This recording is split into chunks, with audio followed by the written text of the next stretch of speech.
Welcome to the Block and Tackle Show, hosted by Carl Block. Carl is a partner in the law firm of Loeb & Loeb here in Los Angeles, California. He will be tackling some of the biggest issues in business today. Listen, learn, and enjoy as he leaves no stone unturned during deep conversations with some of today's most amazing business leaders. Welcome to the show. So what do you see? And I know we've talked about how audio's out there, video's coming. What do you see the future of, AI anti-fraud looking like? I think it's going to be just like malware has become a must-have at any company, small or large. I think this will become one of those tools that's going to be needed. As you and I are chatting, roughly 30 minutes into this conversation, and we have plotted tens of millions, if not billion-dollar fraudulent schemes. If you think about syndicates who spend all their time doing this as a full-time job and trying new technologies, they have used a lot of techniques that you and I probably haven't thought of, and companies are going to need the tools to fight them off. So I do believe in the hopefully near future, this will be a tool needed alongside all the existing compliance, fraud, trust and safety tools that companies already deploy, and this will be part of that tool set to fight these new instances of fraud and trust and safety that the needs haven't been met with yet. Sure. And so and beyond video, do you anticipate anything else that's going to be, like, I don't know whether you think 3D images or there's other things that you think, hey, even after video, there's another frontier here. It's an interesting one. I've seen those robot videos and they're incredible. I can't wait till a robot mows my lawn and even does dishes. So I'm sure that all of those are coming as well. But from what we try to do at the company, I think those are the modalities that are gonna affect companies and people the most. Though there's a lot of areas where I think AI has created such a positive impact, where we are taking advantage of even within AI or not operations, like whether it's code, and all our developers are using a lot of these tools for their own development, and we're estimating roughly 30% of like the code we're deploying has actually been AI assisted, give or take. So there's a lot of different areas that we see a lot of positive impact, not just the negative, but what the future holds. It's hard to predict because the pace of innovation has been so fast in this. I understand. And so, Leah, let's talk a little bit about the positive uses of AI that you guys are doing. Yeah. You touched on coding, so why don't we talk a little bit about that? How are you guys using AI for coding? Yeah, so all of our developer environments include AI powered tools. So whether it's an assistant or a tool doing almost like a co-pilot type environment, helping the developer write the code, and even recently we've actually asked vision tools to translate designs from a popular tool used like Figma, for example, and just taking a screenshot of a design and using a vision tool to spit out what the code would be for that. So things that people and companies have gone to front-end developers or other types of developers for, now AI can handle 90% of them, give or take.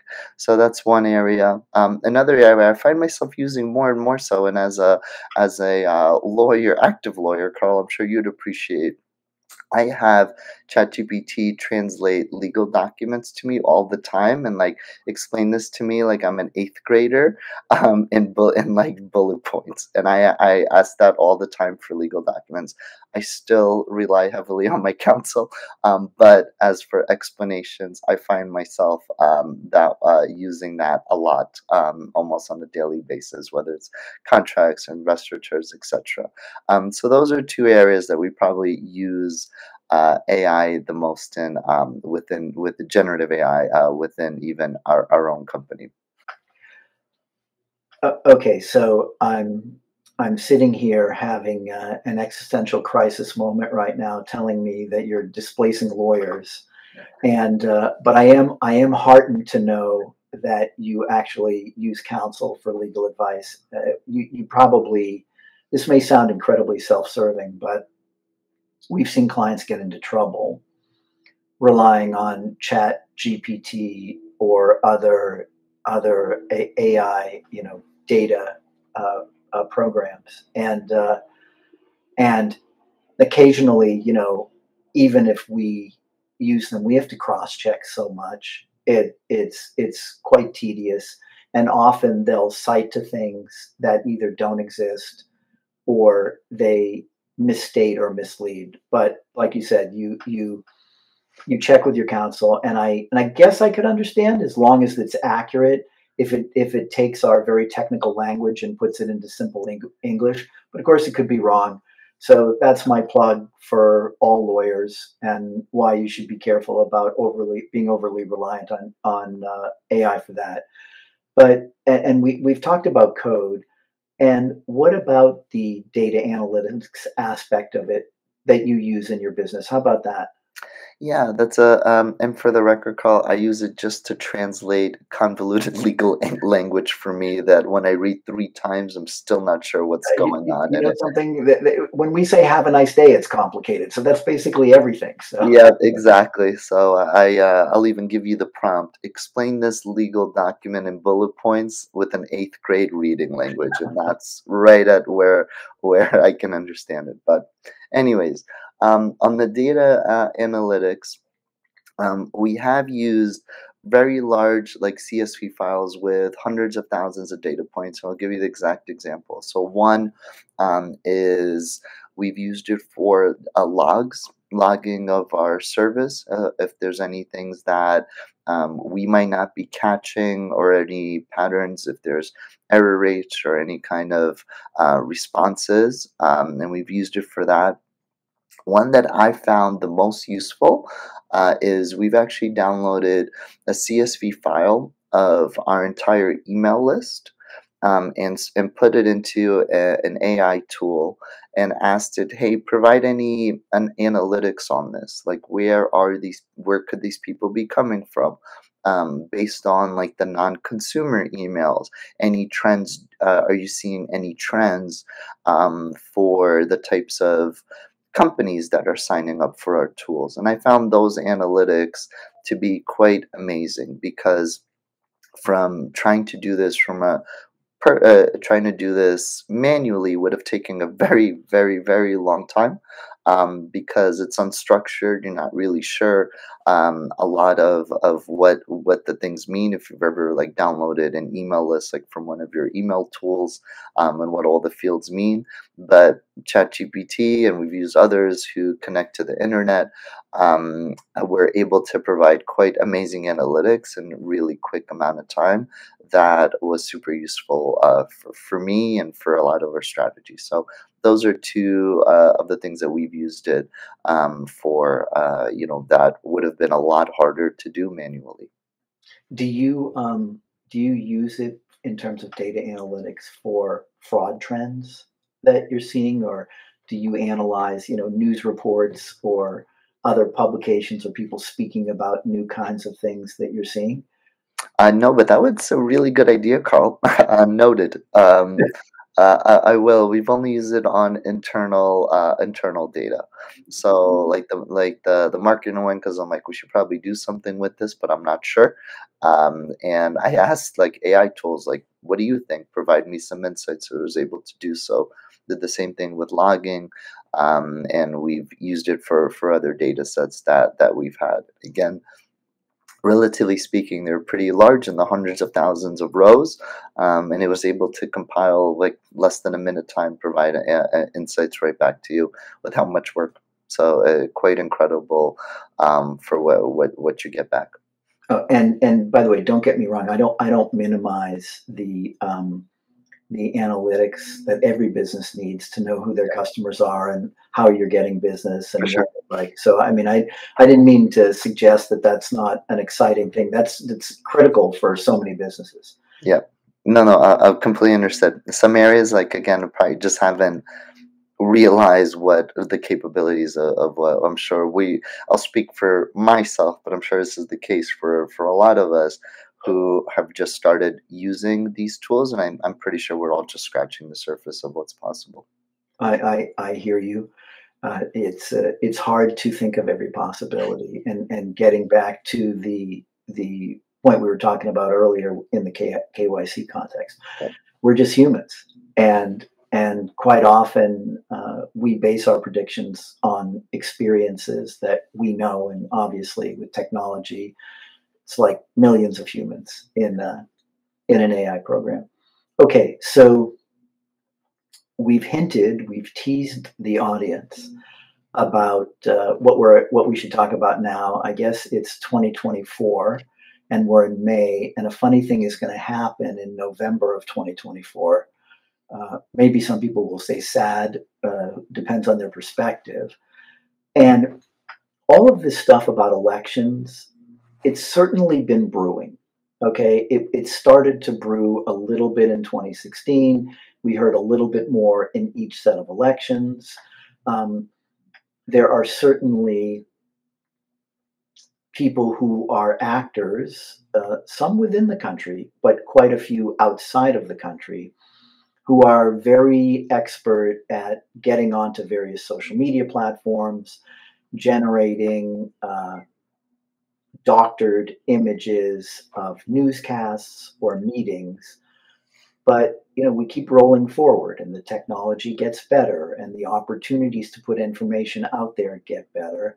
And as I said, the foreign actors, it's part of their foreign policy.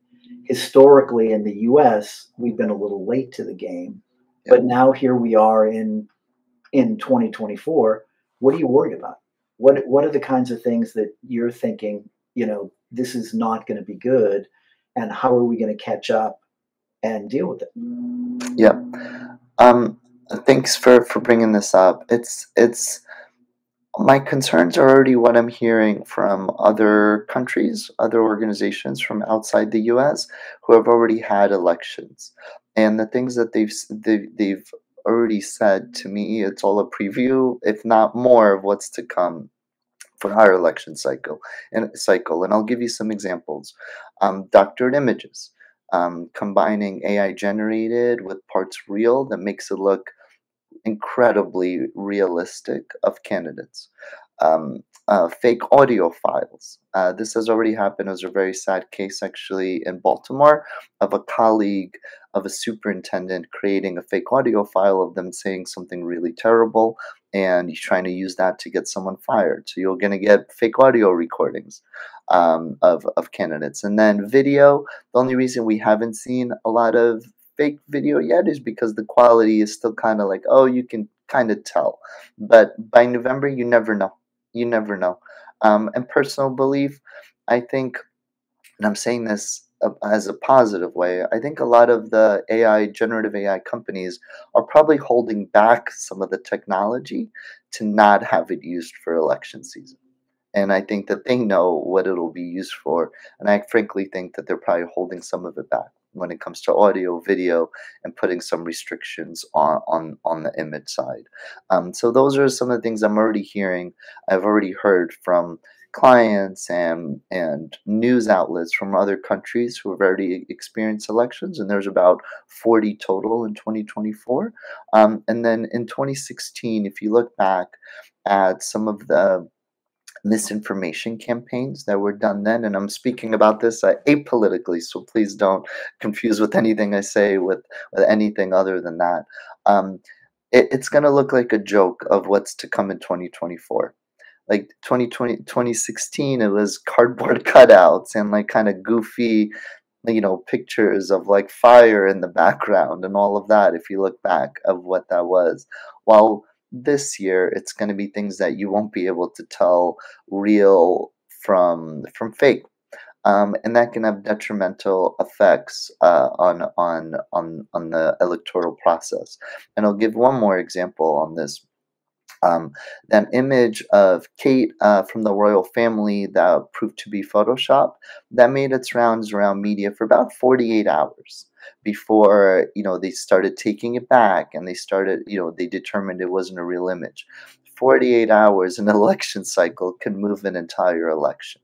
So that's the effect that getting something wrong or letting something make its rounds and creating the frequency bias of people seeing something before ever realizing that it's not real.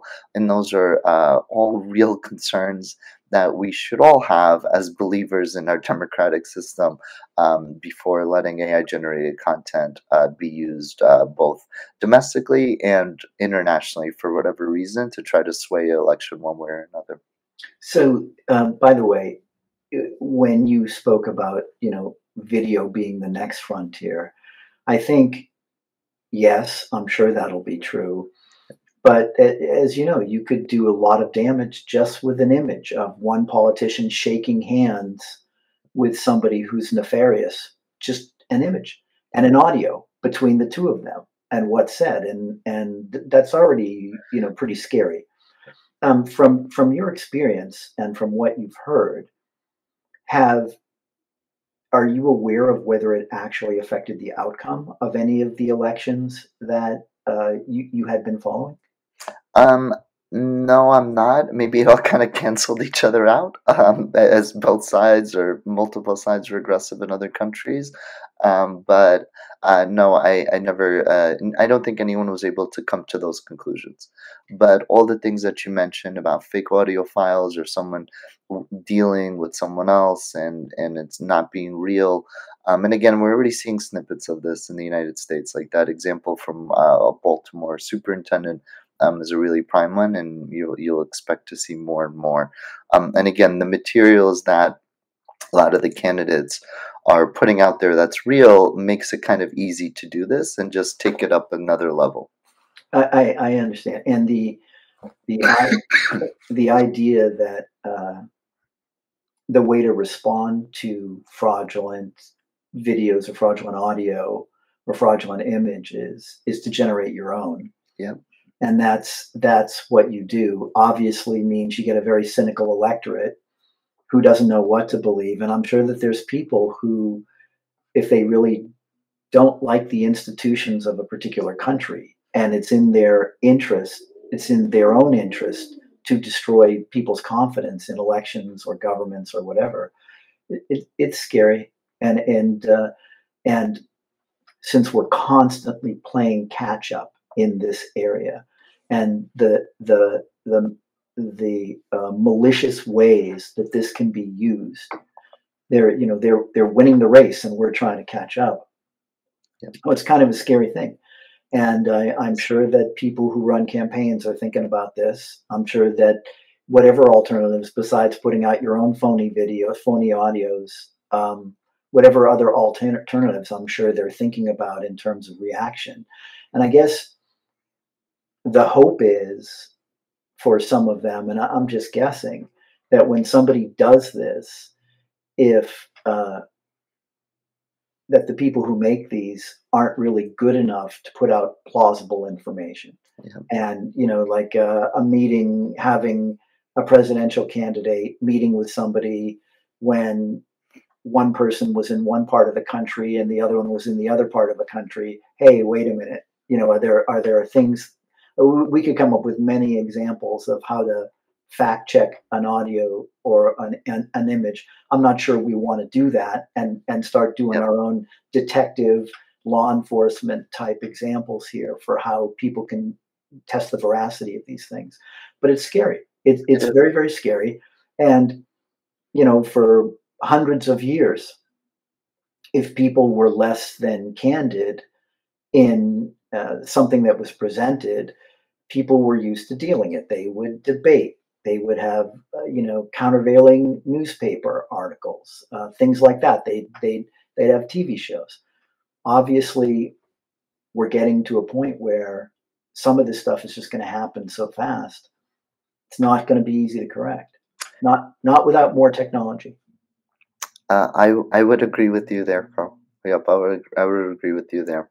And it is scary. I think from the general, we talked a lot about the business negative outcomes for generative AI. I can't think of a worse outcome for generative AI as it affects democracy and the electoral process that we have for centuries. So that's yep, something we think about a lot, and hope to help. We'll obviously stay tuned. I may have you back on after the election, and so that we can talk about what you saw, like sort of a category of things that Sure. actually happened.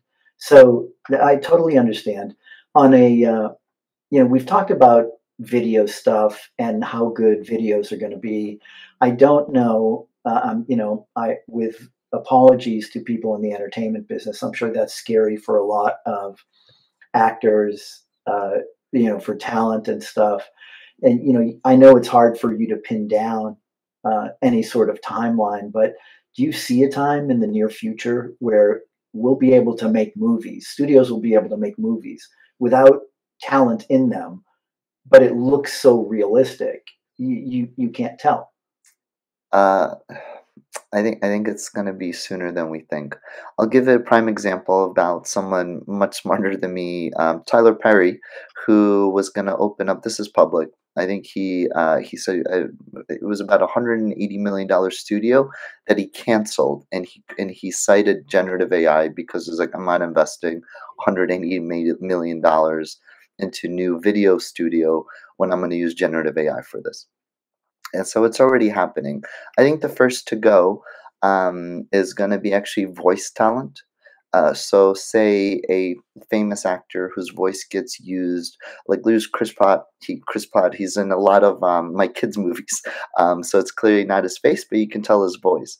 There's no reason why someone can't license his likeliness and his voice and create an AI version of it without ever him having to step into a voice recording studio ever again. And now he's still the star, and he is, still behind the animated face of whatever the movie is. So I think that's actually going to be the first, and if it hasn't happened or not happening yet, it's coming really, really soon. For full-on video, I think it's going to take a couple of years. Like if I can use the parallel of, iPhones. It took like 5 to 7 years of iPhones Mhm. before entire movies were shot on iPhones. And there's a few out there. One, I believe, won an Academy Award, where entire movies are being created, just shot on iPhones and the tools available in everyone in a lot of people's pockets. And I think it's gonna take about the same amount of time. So the AI video will come out. It's still pretty short form at the moment, still a little choppy, but give it a few years and we'll watch an entire movie just like we did in the theater, entire movie in 4K shot on an iPhone. We'll be watching AI video movies with an AI generated voice from a famous person's voice that we know and love, and we won't be able to tell the difference. So I think voice will be first, like this year. Like that's, I think, could be the realistic timeline. And video, I think it'll be a similar timeline of from iPhone to like iPhone 6, 7, where entire movies are being shot on them.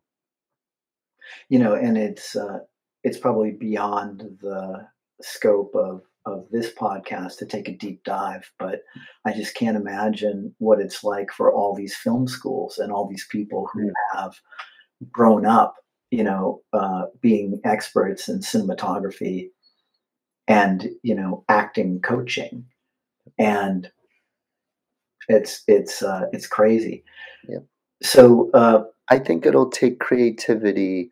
It'll put a more emphasis on the creativity. Like I've listened to a lot of AI generated music, and songs. The music itself is really good. Like I'll listen to a rock song and they nailed the double bass drum. I'll listen to a funk song, like you nailed the bass.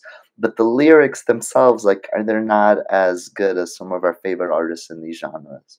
I think it'll put more of a creative, it put more of an emphasis on the storytelling, the creativity, and less emphasis on the production value of like wowing someone with effects. So that's my opinion. Sorry to interrupt, Carl. Well, no. But I think that's right. I think for people who are screenwriters, Yep, their currency could be rising.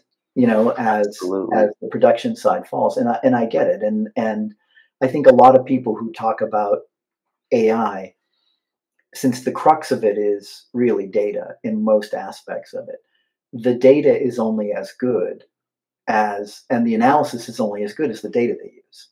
And it's very hard to be creative. And, who knows whether it'll ever get to the point where, you can just write books or write scripts for movies or things like that, or children's stories or something that are really, really good. It's not going to be easy. And I mean, I guess we'll wait and see on all that. One last thing I guess I wanted to ask you, on the very, very positive side, we could talk about, what you see in terms of corporate productivity, and I know we talked about your coding a little bit, and putting together websites and such. But what other areas do you see that in the future AI is actually going to increase whatever productivity you're looking at? I think it's going to have an incredible impact. We covered just within my company, but we're primarily developers and AI researchers for the headcount. But at corporations, and I've had the experience of and the pleasure of working on both companies, big and small, and the amount of emails and memos that we all have to write, there's no reason why AI can't learn off the type of writing style that you have and generate things that sound exactly like you, and just basing it on the notes. Like, for example, we sit in a lot of Zoom calls, just like you and I did, Carl, when we were introducing one another. um, and you can get the notes, create a summary, and then jot a memo down right from that. You write from those notes without ever, and just you become a reviewer now, as opposed to a transcriber, as Sure. opposed to a writer. You're now just a reviewer, and it's going to sound, if not better, at least as good as how you would write it. And I think there's a lot of use cases like this, like around presentations, Word documents, and a lot of different things that we have to spend time on where generative AI can help. And I think we're going to see an incredible level of productivity gains for companies, including the largest of the large. And you're going to see it as profit margins absolutely exploding through the roof, what I think, because the amount of it's either you won't need as many employees for the same amount of work that you do, or for the same amount of employees that you have, you'll have an incredible increase in the work that you do. So whether you're a service or a product business or somewhere in between, I think both stand to gain a lot, and companies will stand to gain as well as all of their shareholders and investors.